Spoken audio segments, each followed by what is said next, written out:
Welcome back to Garage Talk, my bros and broettes who love fishing almost as much as I do. Actually, you probably love it just as much as I do. We're going to talk about something, what I actually think is probably the most influential lure of the past 10 to 15 years, I think about, because that's when it came out in bass fishing, and that is undoubtedly the CHATTERBAIT. And yes, I said it incorrectly. The CHATTERBAIT, you know, it's a bladed jig, whatever you want to call it. And if you're looking for more basic video content on this, this is not the video that you want to watch. We're going to talk about some basic principles and that, but I've been playing around with a few CHATTERBAIT techniques, I guess you'd call them, as well as some trailers that I want to show you. And it's geared more towards early summer to kind of summer fishing. If you want more general stuff, I know Tactical Bassin does a great job on some CHATTERBAIT videos. There's a lot of other videos that are a little more basic. This is a little more intermediate to expert level stuff. So if you're in the mood for some good CHATTERBAIT tips, definitely hit that like and subscribe button and watch this video. I got Bog right below me, sleeping under my little desk here doing Garage Talk. So if I get a little jostly at some point, it's because there's literally a pit bull at my feet. But chatterbaits are one of the most versatile kind of reaction baits that we have in bass fishing, and they just continue to catch them. I'm not sure what it is. It's the reaction, it's the vibration, but they just continue to work. It's kind of like the crankbait. It's its own genre of lures. And there's a lot of different ones. I have some, I'm going to show you below what I got right here. There's the Z-Man, which is the standard, the original. You have the Jackhammer. I got a few of those in here. I got some custom hand-poured ones right here. There's a lot of different variations. In the end, the Z-Man and those that have a direct blade connection to the jig are pretty much the best. But what I really want to talk to you about is some cool kind of little mods and stuff like that I've been doing with the CHATTERBAIT. Something a little bit different. What I've been doing is fishing. We're in summer, so you think chatterbait and grass a lot, and that's really the mainstay of the chatterbait. Throwing it around grass clumps, submergent vegetation, excellent choice. You kind of fish it almost like you would a trap. You take the grass, you rip it off, you get that reaction strike. It amazingly, for having such an open hook, it fishes around cover, most cover. I'd say grass cover, wood kind of, not nearly as much, but it fishes around grass cover really, really well. But what we're actually going to talk about in this video, for the most part technique-wise, is I've been experimenting with a chatterbait around docks and fishing shade lines. And I can't take credit for the majority of this technique because it's something that my buddy Ryan Salzman, True Bass Swim Baits, he's a guy down Gunnersville, kind of taught me about a bit. But what you can do with a chatterbait, and it actually all comes back to the name. We think about a chatterbait, and the other name for a chatterbait is a bladed jig. And what else do we do with jigs? We drag them. We're actually going to talk a little bit about that. I'm going to show you how to make this into a chatterbait, so stay tuned. That's right at the end. But we fish a lot of swim jigs and jigs around docks and stuff along those lines. And one technique that we do with jigs is we skip jigs under docks. And what gets overlooked, and this is what Ryan taught me, is how versatile this chatterbait can be around docks. Now, I love fishing shade lines with it. When you're going down a dock, especially in summer, these fish are looking for ambush points as well as cooler water. So that shaded provides a little bit cooler water as well as an ambush point for these fish. But what's interesting is a lot of these chatterbaits have a sort of archy or a semi-flat style head like that. It makes them perfect candidates for skipping. Yes, I said it. Literally, you can skip a chatterbait. Now, at first when I heard about this, I did not believe it. I'll be perfectly frank, because when you look at the chatterbait, you think like that blade is going to get in the way. And when we're thinking about skipping, it's all about an object that's somewhat hydrodynamic or aerodynamic that can slide and skip across things. It has a sort of fluid body that's going to not catch, but slide and hop, basically. And when you look at that blade, although it is kind of rounded in that, it's mobile and it's catchy. It's got edges. You'd think it would, because it grabs the water when we're fishing grass. Literally the way a chatterbait works is this blade goes grabbing the water, using that pressure against it to create a swimming motion. But what Ryan showed me is really the head on this acts very much like your skipping style jig. So you'll see in some of these videos that I cut in, what you can do is using your same technique that you'd use to skip a swim jig, to skip a flipping jig, to skip any kind of jig that you like under a dock, you can do the exact same thing with a chatterbait. You use a roll style cast, and you basically roll, cast, keep that thing even with the water, and use that water to sort of skim that thing across so it bounces. And what's interesting is, and this is what I didn't totally understand, as I mentioned, I thought that blade would get in the way. What actually happens is the blade actually, when you cast it, it holds somewhat like this, so the bait's traveling like this, and it actually increases the, what would you call it, the sort of the belly of the bait. So it acts as almost like the hull of a boat. So you have a flat style jig right there, a flat style arky jig. Let me see if I can show you guys perfectly. So you have that flatter belly to the jig, and the blade will hold just like this. So it actually sort of boats across the water and skips better than you would ever imagine. And it blew my mind the first time I tried it, because literally, you know how you get when you almost know you're gonna rat's nest and, like, you know, blow up your spool? I was ready to totally blow out like a whole roll of 15, or I think I had 15 or 17 pound fluorocarbon, and I'm like, this is gonna be it, dude. I'm gonna make this cast and all this line is shot. And it was amazing how fluid and smooth it went across the top of the water. So that's the concept with skipping a chatterbait. Like, you can do this. Try it. Like, you're going to be really skeptical at first, but it 100% works. And what's really cool with it is it presents the bait a little higher in the water column. So a lot of these fish are usually suspended under the docks. We like to, you know, pitch a jig under there, skip a jig under there, and maybe even throw that swim jig. But the chatterbait will actually ride up in that upper water column. It's a bait that they haven't really seen under those docks. And a lot of times you're dealing with fish that are kind of like scattering around the poles and that. Chatterbait's perfect for that. It knocks perfectly off like the dock pilings and that. I haven't had problems getting hung in that. If there's brush under there, yes, because the chatterbait doesn't work as well in the wood, but it rides amazingly clean under and like through the dock pilings, and it just is a totally different look than what they are used to seeing. Now, here's the deal. A couple notes that you need to keep in mind. Since we're doing this with a jig, it usually has a skirt. We're going to talk about not having a skirt in a second, but it usually has a skirt. And anybody that's ever fished or skipped the jig under a dock knows that with all that force that you're putting onto the bait when you do that roll cast to skip it, it causes a lot of skirt shifting. So basically that skirt that you have shifts up and down the bait, and you basically get a foul cast or a screwed up presentation. And nobody wants that, because a lot of this game with skipping docks and fishing in general is all about efficiency. And we talk about that all the time. You want to be fluid, you want to get in that rhythm, you know, boom, boom, almost like flipping. You know, you're skipping, covering dock to dock. So one tip that I'm going to give you, and I can show you the difference here. So this is your standard. These actually work really well and hold up pretty well, but there's a better way to do it. So this has an O-ring skirt keeper. These are actually the kind that I make with my custom, my Skirts Unlimited kit. So I use these O-rings. They're Boss O-rings. They're actually called Wacky O-rings or something like that. I'll put links to all this stuff at Tackle Warehouse down in the description box below. But the O-rings work really good. They actually hold the skirt on better than your classic banded skirt, which is going to slip, kind of like what's on your traditional. Let's see if I got one open here. This is a ChatterBait custom. You'll see that it has a classic just rubber band skirt keeper. Those not only rot, but they also slip a lot more. O-ring is the next step up, but there's a better way to do it. And that better way you can do to all your jigs, whether they have those bands on them or not. And basically all you do is you take some braid that you have laying around. Say you got some old 50 pound or 40 pound braid from frog fishing, topwater fishing, whatever, and just cut a little bit of it, about 12 inches or so. And what you do, this is the finished product, but you wrap that braid around your skirt while your rubber band skirt or your O-ring is on there. You tie just a basic overhand knot, boom. You wrap it again and you tie another overhand knot. Make sure you're keeping it tight, but what that does is you have a braid tied skirt on there that will not slip no matter what.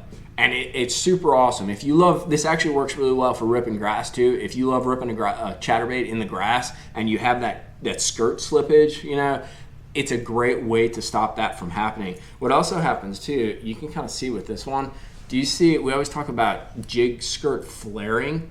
Look how much that skirt sort of pushes out. Because that braid is so tight around those strands, you get a really nice sort of bobbed out, it's almost like a hairstyle for a chatterbait. See how it's bobbed out so nice? It looks really good, and functionality wise, when you're putting that much pressure on the bait, skipping it under the docks, it's super duper functional. Now, the other thing that you got to think about when you're skipping these docks is what bait you have on as a trailer. So we talked about how you get kind of sort of like a boat hull kind of presentation when this is going skipping under the dock. The blade actually helps to skip because it creates more surface area for the bait to skip across. You don't want anything that has too many like flappers and stuff like that when you're doing this, because those flappers will bend over and they'll catch the bait. So when you're skipping it, like if you got, say, a burner crawl or a speed crawl, like a zoom speed crawl, the air is blowing against those flappers when you make that roll cast, and it's going to catch and it's going to sort of grab onto the water. You don't want that. You want something that's a little more streamlined, but that also creates more surface area for that bait to skip with. So I got a few recommendations. One, we've talked about a million times, they're back at Tucker Warehouse, the Komodo. It's the new Gambler chatterbait trailer. I absolutely love it. What's cool with this guy, though, I'm going to slide it on this naked one real quick. Actually, there's a new color called Green Pumpkin Swirl. If you guys fish any greenish, like semi-stained water with brim or shad, get some. It's freaking sick, dude. It's one of the swirl colors. It's bad to the bone. This is actually a sexy shad color. It has blue fleck in it, and then it's chartreuse mixed with white. But what happens is, this one doesn't have a skirt, but you can see, so when I actually cast this, oftentimes it'll lay to its side, but this has ridges that are faced back towards the head of the bait, so it'll actually boat straight across, plus you have all this surface area to skip with. And any of you guys know that, or any of you guys that skip jigs know, if you have a flatter surface area, it's a lot easier to skip a bait. So number one, Komodo, check that one out. The other one too, and we're gonna go back to kind of the classics, that is your fluke style bait, whether it's a zoom fluke, a super stud, everybody makes one. Once again, it's the same concept. It's a super streamlined bait. You get great action out of it, when you're reeling it, but it's a super streamlined bait, almost like a stick bait to an extent, which we all know is super easy to skip. But it gives that sort of flat side. It doesn't inhibit the water as it's skipping. It doesn't cause any like stoppage, and it slides right across that water. The other one too is, where are those jokers? If you guys like segmented swim baits, this is on Lake Fork, segmented swim bait. Once again, it's the same concept as that Komodo. You have a lot of flat sort of body area, and it's going to help that bait create more flat surface to help it skim across the water better. Plus you get really cool action. Watch that tail go. That's what's cool with a lot of these new trailers, like the Komodo. I think Yamamoto makes one, but they have that cool tail action that's not so much like a kicking sort of boot tail, but it's more of a natural swim style action, and the fish seem to really like it. The other one too, if you're looking for a little more bulk, you can't go wrong. We talked about a boot tail sort of having a different action. It does. It's not as natural of a swimming action, but if you're looking to bulk up and maybe float the chatterbait up a little, I always like throwing an easy swimmer or a little easy. Once again, there's a lot of plastic on there, so it's going to help float up the bait. It helps you to get a better momentum when skipping. The boot tail is going to inhibit your skip a little, I'll be perfectly honest. But it is a better option than going with something that has like kicker tails, like I said, like a burner crawl, like a speed crawl, zoom speed crawl, like anything that has those skipper tails, because this has a little bit more plastic body to it. It's a little bit flatter, makes it a lot easier to skip. Now, I want to show you something that's you can use to do this, but it's another little thing that I've been playing with. So outside from skipping the docks and fishing the stuff around docks, I've been playing around with fishing sort of, I guess you call them naked chatterbaits. And what do I mean by a naked chatterbait? I mean literally taking the skirt off one of these and putting a swim bait on it. So I've been doing, say, taking like, a Komodo, and like we did, put it onto the chatterbait head, fishing without a skirt. One thing that does happen though is the skirt seems to keep, how would you put it? It keeps the chatterbait running a little bit more true. It creates a little extra resistance, not much, but a little more than just what the blade creates. So it sort of keeps the bait, although it does do a little English back and forth, it hunts a little, it keeps the bait running fairly straight. When you start taking the skirt off some of these chatterbaits, they get wild, dude, like rodeo wild a little bit. They'll buck like a bull a little bit, they'll dance out, they'll jump out. So for that reason, if you're going to do the technique that I'm going to show you with the naked stuff, you almost always need to put something with a paddle tail. It works, like I said, with the Komodo, and I've been playing with it, but I've had my greater success with boot-style swim baits when I'm doing this. Whether it's a Big Easy like this one, whether it's a Kitech like that, a little subtle tail, it just seems like that boot tail keeps the bait still hunting, but running true enough so that it's not running all over the place and you can't rip it and it doesn't fish true at all. You need a little bit of control, a little bit of resistance. But what I've been doing is, yes, you can do this with just a naked chatterbait, no doubt about it. But what I wanted to play around with, we're also doing some deep water fishing along with some of this dock fishing ledges. I think I talked about it in the live stream and that. You know, I love offshore fishing, and whether I'm catching 1-pounders, 2-pounders, or 7-pounders, I really enjoy the game of finding them out there, lining up the schools, experimenting with them, and I really want to learn about my active targets, so it's a great opportunity. But oftentimes, there's really only one chatterbait that's made, and they're these extra heavy, like 1-ounce head chatterbaits. They all have standard chatterbait heads, 1.25 ounce. I showed you guys one in the unboxing. There aren't many options for a chatterbait when you start fishing them offshore. So what I've been playing around with is, you guys know I got my goat head from Gambler. It's a screw lock. You know, it's got a screw lock to kind of hold that plastic on there. They got the right size hooks for swim baits and that. Not a super stout hook, but stout enough. 3/4, half, you know, I'll use out there on those ledges. But what I wanted to do is sort of give the action a little bit of variation. So I was trolling around on Tackle Warehouse and I found these guys. These guys are Queen's Tackle, I think it's called, switchblades. You can see them, basically it's a chatterbait style blade, but you can attach it to any jig that you want, or jig head, you know? So I could put it, I got a swim jig right here, I could put it on this swim jig that has a brush guard. But what I'm really interested in is basically modding out some of my swim bait rigs. So what I'm gonna show you real quick is how this thing works. So what you do is you have a blade right there, it's got these tabs on it, and as we know, the chatterbait blade needs to end up going like that. So there's a small, let's see if you guys can see that. Can you see that little arm right there? There's a small arm in there. What I'm gonna do, and it's not as easy as it looks, I'll be the first one to admit, it is a little bit of a process. The first step is you bend back these tabs right here. Just bend them back a little bit, not a whole bunch. Grab your jig head that you want to add a chatterbait to. So you want opposites. Blade with the little clip up, eye tie or line tie down. And then what you're gonna do is you're actually gonna pass this little barb right through the eye of your hook. And like I said, it's not super easy. Like I'll be perfectly honest, it's a lot of like small finger fumbling, and I'm usually not very good at that stuff. So let's see if we can get it in the video and not totally embarrass ourselves. So you're going to slide your eye right on there. Let's see here. So if it's like that, yep, it's going to be just like that. So I got it on. You see it right there? And then I'm going to slide that under that little tab right there. So I put the bar right under the tab, and then what I have right here is a small pliers right here. And what I'm gonna do is these tabs that are popped up, I'm literally just going to bend them down ever so sneakily. And what you end up getting is that bad mofo, dude. How about them apples? That's pretty badass, isn't it? So it ends up, you can see it's a crossbar that basically goes into the line tie of the hook and then fastens down with those little tabs, sort of in a crossbar thing.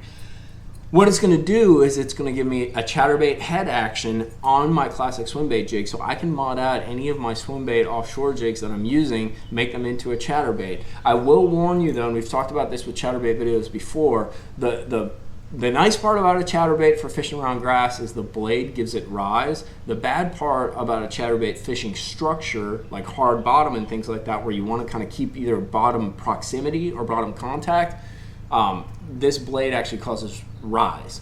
So when this thing is going, it's going to push the bait up in the water column. So usually what I recommend and what I seem to find is it's just like when you fish a jig versus a Texas rig. When you're fishing a jig, you always go a 1/4 ounce heavier than what you would with a Texas rig. So I'm fishing a 1/2 ounce Texas rig, I want to fish a 3/4 ounce jig, and so on and so forth. In this case, it's about the same. So if I'm normally going to fish a 1/2 ounce swim bait head in a situation, if I add this blade, I want to go up to a 3/4. It's going to vary depending where you are and depending on how much current you're fishing, but it's a cool little mod that still gives you direct blade to line tie contact, which is when you get the best action out of a chatterbait. Chatterbaits that have like a split ring that connects the blade, oftentimes they wash out and the action isn't very consistent. I'm not a huge fan. When you have that direct blade to line tie connection, the blade can only go so far, thus not allowing the bait to kind of wash out and get basically crappy action, to say the least. Like it'll roll over and you'll feel it kind of wash out, if you understand what I'm saying. But definitely something to try. So that's the Queen's Tackle blade. I don't know. Chatterbaits this time of year are a lot of fun. Fish are active. It's a great opportunity to catch them. Whether you have grass, whether you're fishing around those docks, try that skipping. And if you have some offshore fish, try this joker out. It's a cool way to take your favorite swim bait rig and add a little pizzazz to it. That's the word for the day, pizzazz. But I hope you guys like this video, a little bit of garage talk. Like I always tell you, make sure to go check out JT's Garage Talk. He's doing some great tips and technique videos. I love your support. I love what you've done for this channel and the way you're blowing it up. I cannot thank you guys enough. This is a grassroots, literally from one fisherman to another kind of channel, and that's the way I like to operate. Make sure to hit that like and subscribe button right down there if you enjoyed this. We'll see you next time back out on the water or for some more garage talk. Tight lines.